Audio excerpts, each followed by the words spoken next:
오늘 성경은 누가복음 15장 11절부터 32절입니다.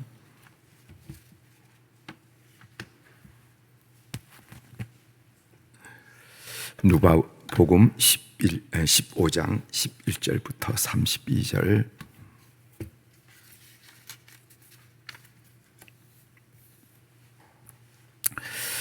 누가복음 15장 11절부터 이제 봉독해 드리겠습니다.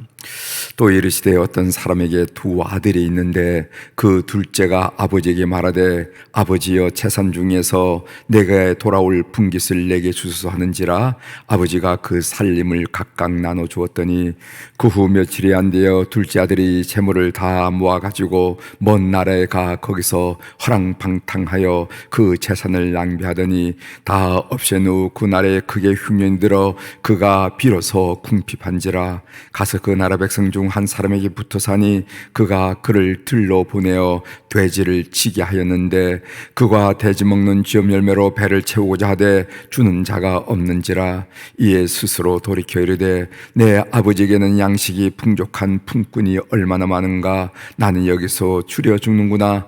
내가 일어나 아버지께 가서 이르기를 아버지 내가 하늘과 아버지께 죄를 지었사오니 지금부터는 아버지의 아들이라 일컬음을 감당하지 못하겠나이다.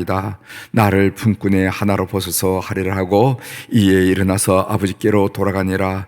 아직도 거리가 먼데 아버지가 그를 보고 측은히 여겨 달려가 목을 안고 입을 맞추니 이들이 이르되 아버지 내가 하늘과 아버지께 죄를 지었사오니 지금부터는 아버지의 아들이라 일컬음을 감당하지 못하겠나이다 하나 아버지는 종들에게 이르되 제일 좋은 옷을 내어다가 입히고 손에 가락지를 끼우고 발에 신을 신기라. 그리고 살진 송아지를 끌어다가 잡으라. 우리가 먹고 즐기자.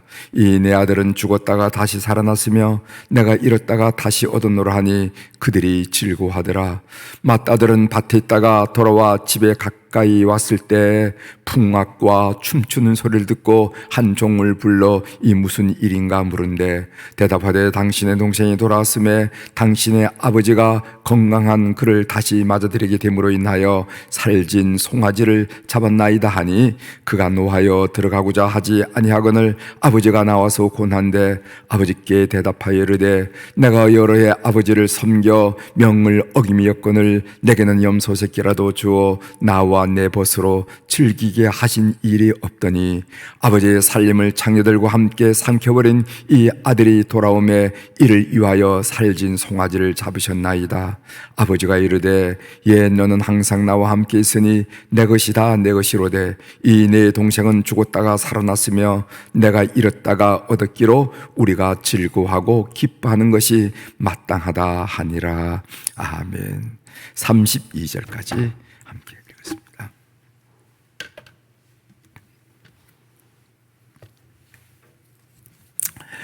오늘 우리가 읽은 누가복음 15장 1절서 32절에 있는 말씀을 중심으로 주제를 악해서 구원받지 못할 사람은 없습니다 하는 그런 주제로 같이 새벽 묵상을 나누고자 합니다. 이 세상에서 저 사람은 악해서 구원받지 못해 라고 악해서 구원받지 못할 사람은 없습니다 하는 이야기를 함께 나누고자 합니다. 본문은 예전에 탕자의 비유라 이렇게 얘기했어요. 그러나 개정판에는 잃은 아들을 되찾은 아버지의 비유라 이렇게 그 비유의 이름을 좀 바꿨음을 우리가 보게 됩니다. 탕자의 비유라 하면은 탕자에 초점이 맞춰진 것으로 이렇게 여기지죠. 그 이야기의 전체가 탕자에 초점이 맞춘 것이라면은 잃은 아들을 되찾은 아버지의 비유라 하는 것은 탕자를 받아들이는 그 아버지의 사랑, 그 아버지의 초점이 맞춰진 비유다. 이렇게 비유를 보는 관점이 좀 달라졌다 하는 것을 우리가 알게 됩니다. 성경에 여러 비유가 나와 있지만은 성경에서 가장 유명한 비유를 하나 대보십시오. 이러면 많은 분들이 이 탕자의 비유를 이야기할 겁니다. 교회학교 선극 중에 여러분들 어린 시절 우리 중고등부 시절에 수련회 같은 데 가면은 갑자기 선극하자 그러잖아요. 그러면은 제일 많이 단골면으로 등장하는 이 말씀이 바로 탕자의 비유, 이런 아들을 되찾은 아버지의 비유라. 그 정도로 모든 사람들이, 모든 교우들이 기본적으로 인식하고 숙지하고 있는 내용이 바로 탕자의 비유라 하는 것을 우리가 알게 됩니다. 이 비유의 말씀은 예수님이 바리새인과 서기관들을 서기관들에게 들으라고 하신 말씀이라는 것을 우리가 알게 되는데, 그 내용은 크게 세 가지로 나눕니다. 하나는 아버지를 떠난 아들 이야기가 11절부터 19절에 길게 나오고, 그 다음에 탕자를 기쁘게 맞이하는 아버지 20절부터 24절 나오고, 그 다음에 큰아들의 비판, 집에 들어가지 않고 그 비판하는 그 큰아들의 비판이 25절까지부터 32절까지 이렇게 나오는 이른 아들을 되찾는 아버지의 비유는 이렇게 크게 내용을 세 가지로 구분할 수 있다, 이렇게 생각됩니다. 이제 본문을 살펴보겠습니다. 먼저 이 비유 내용들은 여러분들이 잘 알기 때문에 크게 내용 전체를 설명하지 않겠지만은 구절마다 이 의미가 무엇인가 하는 거 여러분이 궁금해하실 부분들을 조금 깊이 말씀을 드리도록 하겠습니다. 먼저 11절부터 19절에 나온 아버지를 떠난 아들 이야기, 12절에 이런 말씀이 있습니다. 그 둘째가 아버지에게 말하되 아버지여, 재산 중에서 내게 돌아올 분깃을 내게 주소서 하는지라. 아버지가 그 살림을 각각 나눠 주었더니. 신명기 21장 17절에 의하면은 이런 말씀이세요. 장자로 인정하여 자기의 소유에서 그에게는 두 못을 줄 것이니 그는 자기의 기력이 시작이라. 자기의 기력의 시작이라. 장자의 권리가 그에게 있음이니라. 이렇게 해서 장자의 몫은 다른 아들에 비해서 두 배이기 때문에 오늘 이 집에는 두 아들이니까 두 아들에게 유산을 분배할 경우에 장남은 3분의 1을 갖고 그리고 차남은 3분의 1을 갖는 그런 입장이 되겠습니다.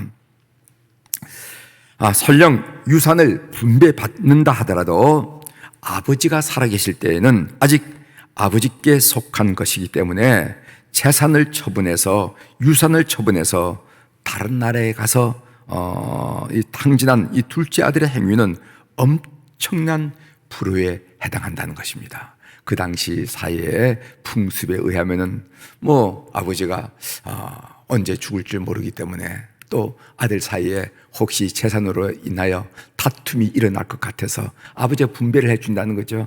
저 앞에 있는 땅은 큰아들 땅이고 저 뒤에 있는 땅은 뒷산은 작은 아들 땅이고 이렇게 분배를 해주잖아요. 서로 화해를 위해서, 우애를 위해서. 그런데 그렇다 하더라도, 설령 분배해 줬더라도 아버지가 생존에 계실 때는 그 재산은 아버지의 재산이기 때문에 자식이 건들지 못한다는 거죠.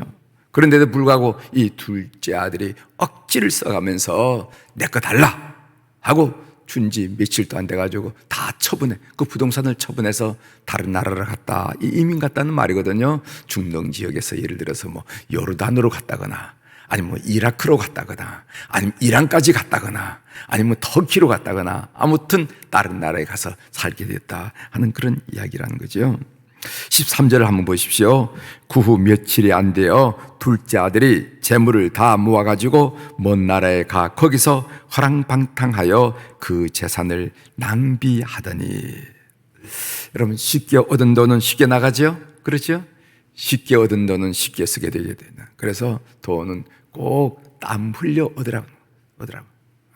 돈을 땀 흘려 버리면은요, 절대로 돈을 막 쓰지 못하게 돼요. 근데 돈을 쉽게 벌면은 돈을 막 쓰게 돼서 그 돈으로 인해 가지고 그 삶이 망가지는 것을 우리가 얼마나 많이 보는지 몰라요. 여러분, 로또 당첨해 가지고 무슨 수억을 버는 사람들이, 성공한 사람이 하나도 없다고 말할 수는 없겠지만 거의 없습니다. 왜? 그 돈은 쉽게 얻은 돈이기 때문에 쉽게 쓰게 되더라 이 말이죠. 쉽게 쓰더라.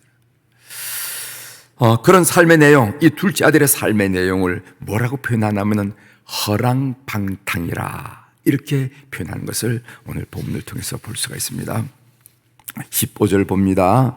가서 그 나라 백성 중 한 사람에게 붙여 사니 그가 그를 들러 보내어 돼지를 치게 하였는데, 구약 성경에서 돼지는요 짐승 중에서 불결한 부정한 짐승이에요.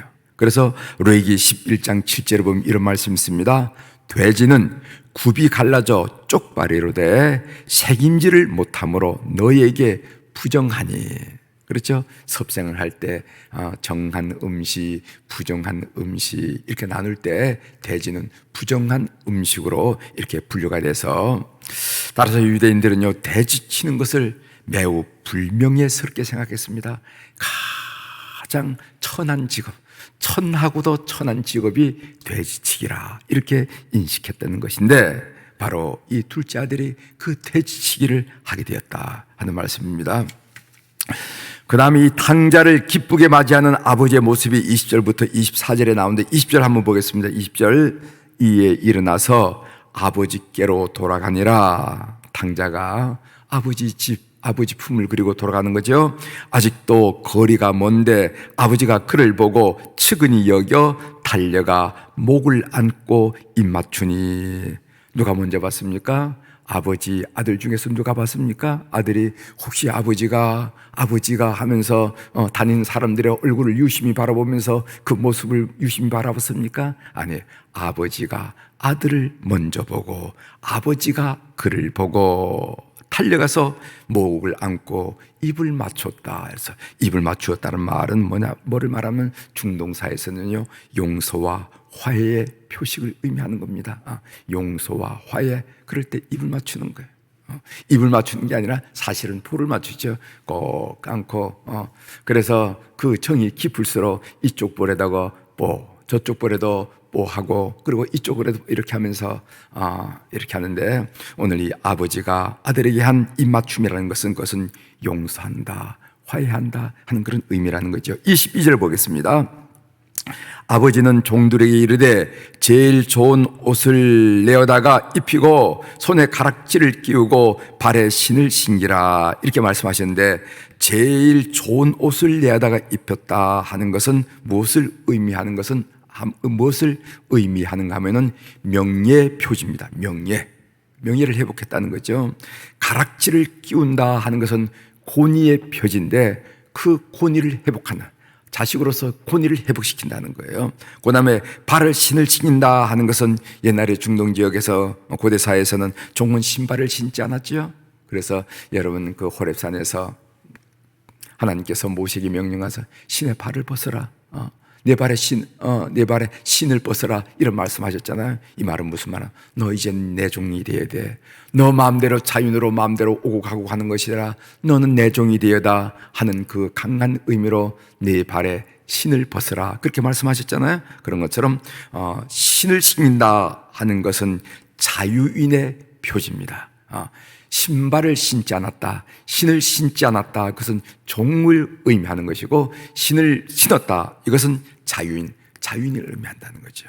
그래서 제일 좋은 옷을 입힌다 하는 것은 명예의 표시이고, 가락지를 끼운다 하는 것은 권위의 표시이고, 그리고 신을 신긴다 하는 것은 자유인의 표시라는 겁니다. 따라서 이러한 표현들이 많이 노출됐다는 것은, 그것은 아버지가 그를 아들로 받아들였음을 인정하고 알려주고 표현하는 것이라 하는 것을 우리가 알 필요가 있어요. 24절, 이 내 아들은 죽었다가 다시 살아났으며 내가 잃었다가 다시 얻었노라 하니 그들이 즐거워하더라. 이 죽었다가, 이 말은 실제 죽었다는 말이 아니라 가족 관계의 단절을 의미하는. 그런데 죽었다가 다시 살아났다라는 고백은 무엇을 의미하는가 하면은 하나님의 자녀로 회복되었음을, 가족 관계를 회복했음을 알려준다는 거죠.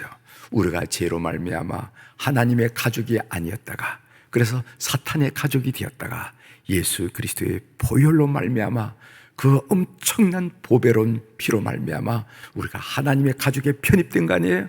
그 하나님의 가족에 편입되었다 하는 그 상징적인 의식이 세례 의식이라는 세례 의식. 그래서 세례 의식의 의미가 하늘 가족에 편성되었다, 호적되었다, 이런 의미를 나타내는 우리 성례로 이렇게 해서 세례식을 우리가 행한다는 것을 여러분 아시기를 바랍니다. 그 다음에 이제 큰아들의 비판이 25절부터 32절에 나오는데 29절 보십시오. 29절, 아버지께 대답하여 이르되 내가 여러 해 아버지를 섬겨 명을 어김이 없거늘 내게는 염소 새끼라도 주어 나와 내 벗으로 즐기게 하신 일이 없더니 하면서 불평을 늘어놓는 것을 보게 됩니다.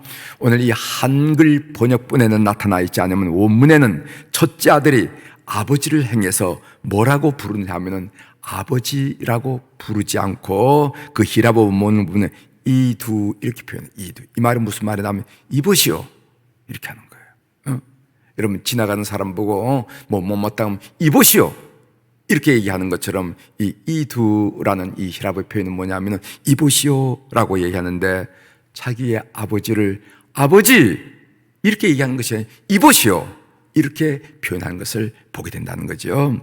그 다음에 30절에 보면은 아버지의 살림을 창녀들과 함께 삼켜버린 이 아들이 돌아오매 이를 위하여 살진 송아지를 잡으셨나이다. 여기 보면은 이 아들이란 표현인데 첫째 아들은요 내 동생이라고 부르지 않고 이 아들이라고 부릅니다. 이 아들.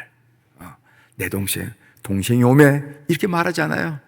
그러지 않고 이 아들이라고 그러는 거예요.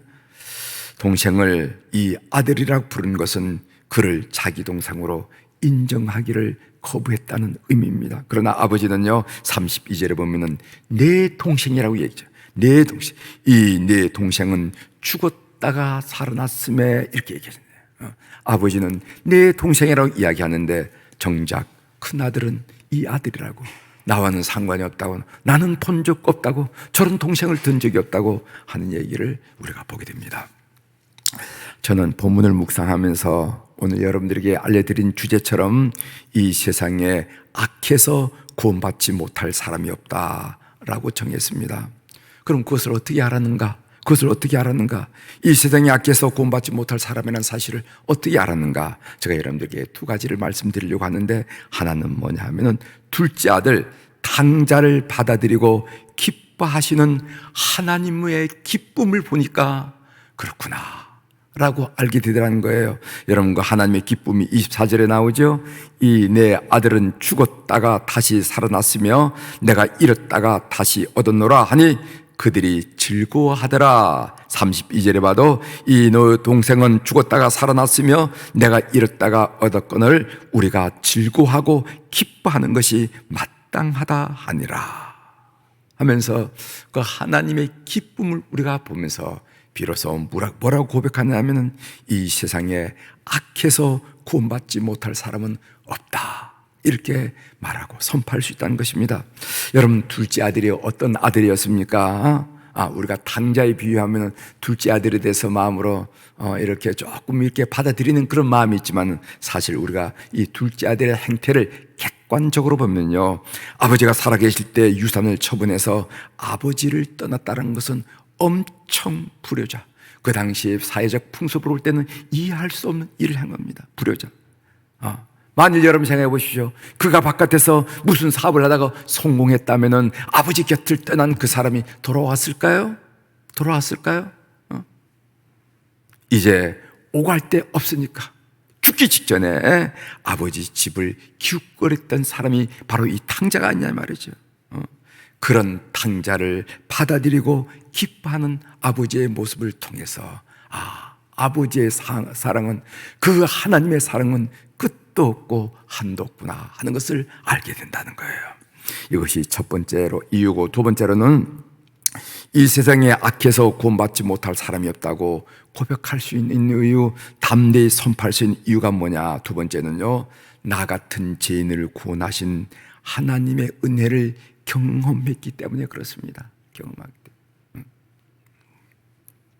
오늘 우리 찬송 중에도 세월이 빨리 간다 그런 얘기 있죠. 벌써 2월달 다 갔죠? 네? 2월달 2022년도 2월달이 다 갔어요. 2월달이 다 갔다는 것은 올해 6분의 1이 벌써 다 갔다는 겁니다. 세월이 지나면 지날수록 바울 사도가 디모데서에서 고백했듯이 나는 죄인 중에 죄인이로다, 그렇게 했어요. 참, 바울 사도를 보면요, 그 신앙의 초창기에는 나도 성도라고 그랬습니다. 나도 사도라고 그랬습니다. 그런데 나도 사도 중에 한 사람이라고 그랬어요. 그런데 나중에 그가 주님을 닮으면 닮을수록, 가까이 갈수록, 그 디모데 후서 같은 경우는 그 마지막에 쓴 서신이 아니겠어요? 그때는 나는 그 제자인 그 아들과 같은 디모데에게 나는 죄인 중에 개수라고 표현해요, 자기를. 처음에는 나는 사도 중에 사도다, 사도 중에 한 사람이다, 나는 성도 중에 한 사람이다, 중간 부분에. 그러나 마지막에는 나는 죄인 중에 괴수라, 죄인 중에 한 사람이라는 말도 아니라 그 대장이라, 이렇게 표현했다는 것입니다. 그런 나 같은 죄인을 구원하신 하나님의 은혜를 내가 경험했기 때문에 이 세상에 악해서 구원받지 못할 사람은 없다라고 담대히 고백하는 것입니다. 삶의 적용으로 말씀드립니다. 그러므로 하나님이 많이 기뻐하시도록, 많이 웃으시도록 여러분 생애 사는 동안에 전도, 구령을 많이 하십시오. 영혼 구원한 일을 많이 하십시오. 그럴 때마다 하늘 잔치가 열리고 하나님이 만면의 웃음을 가득 띤 큰 기쁨의 시간을 갖는다. 그래서 우리가 주님 앞에 섰을 때 너 참나 기쁘게 했었어, 너 참나 기쁘게 했었어, 아무개 알지, 그때도 내가 얼마나 기뻤는지 모른다, 아무개 알지, 그때도 내가 얼마나 기뻤는지 몰라. 이런 칭찬과 인정함을 받는 우리 교우들이 되기를 주의 이름으로 권면합니다. 기도하시겠습니다.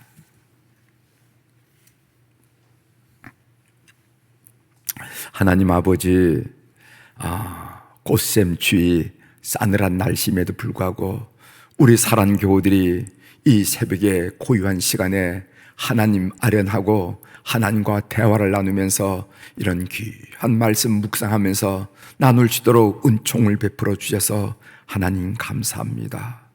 하나님, 우리가 이제 누가복음 15장에 있는 탕자의 비유, 둘째 아들을 받아들이는 아버지의 비유를 통해서 이 세상에 참으로 구원받지 못할 악한 사람은 없다 하는 그런 고백을 드리면서 그 이유를 하나님이 그 불효막심한 그 탕자를 받아들이면서 좋아서 기뻐서 어쩔 줄 모르는, 들락날락하면서 어쩔 줄 모르는 하늘 아버지의 모습을 보고, 그리고 참으로 죄인 중에 계신 나 같은 죄인을 구원한 그 구원의 놀라운 경험을 하고부터 우리는 이 세상에 악해서 구원받을 수 없는 사람은 없다는 사실을 공포하고 선포하게 하시오니 감사를 드립니다.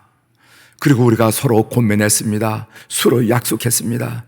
이 세상 살면서 많이 구령해서 우리 하나님의 기쁨이 되자고, 우리 하나님의 즐거움이 되자고 우리가 부탁을 했습니다. 그런 삶을 살아 주님 뵙는 저희들 될 수 있도록 은혜를 베풀어 주옵소서.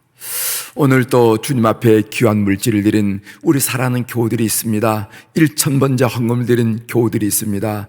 그 이름들, 그 사연들 주님께서 통촉하여 주셔서 세상은 흩날리고 없어지고 말지만은 주님께서 기억하시고 손바닥에 새기시고 늘 챙기시고 간섭하시고 이끄셔서 우리 하나님이 어떤 하나님인지 삶을 통하여 많이 경험하는 우리 성도들 될 수 있도록 이 헌금을 주께서 연락하여 주옵소서. 하나님, 이 새벽에 우리 환우들을 위해서 기도합니다. 병원에서 치료받는 교우들, 그리고 또 병원에서 퇴원해서 가정에서 치료받는 교우들이 있어서 그 얼굴들, 그 이름들을 주님 앞에 보고 드리며 기도하게 하시오니 감사합니다. 하나님, 건강할 때는 모르지만은 병들면은 그 외로움, 그 서러움, 삶의 허무감이 더 짙게 다가오는데 오늘 시간과 공간을 초월하신 우리 주님께서 그들의 영혼을, 그들의 심령을, 그들의 육체를 판문하시고 안수하시고 안찰하여 주셔서 놀란 회복이 심령마다 가정마다 솟구치고 일처질 수 있도록 주님 역사하여 주시옵소서. 생명의 근원은, 생명을 보존하신 분은, 생명을 회복하시는 분은 하나님인 줄 믿사오니 그 하나님의 거룩하고 능력 있는 경험을 우리 모든 교우들이 할 수 있도록 은혜를 베풀어 주옵소서. 하나님 아버지, 3월 9일 대통령 선거가 있습니다. 하나님, 좋은 지도자를 허락하여 주옵소서. 하나님을 두렵게 여기고 온 백성을 진심으로 섬길 수 있는 그런 국가관이 확립된 지도자를 허락하여 주옵소서. 이 모든 선거하는 과정 중에 악하고 더러운 사탄이 침범하지 못하도록 주께서 역사하여 주셔서 온 국민의 선한 뜻이 오롯이 모아질 수 있도록 주님 역사하여 주시옵소서. 오늘 또 하늘의 주권과 땅의 주권을 가진 우리 주님의 이름으로 이 새벽에 선포합니다. 내 영혼이 잘된 같이 범사에 잘되고 강건한 은혜의 역사가 오늘 또 우리 심령 속에, 우리 가정 속에 펼쳐지게 도와주시옵소서. 감사드리며 예수님의 이름으로 축복하며 기도 올려옵나이다. 아멘.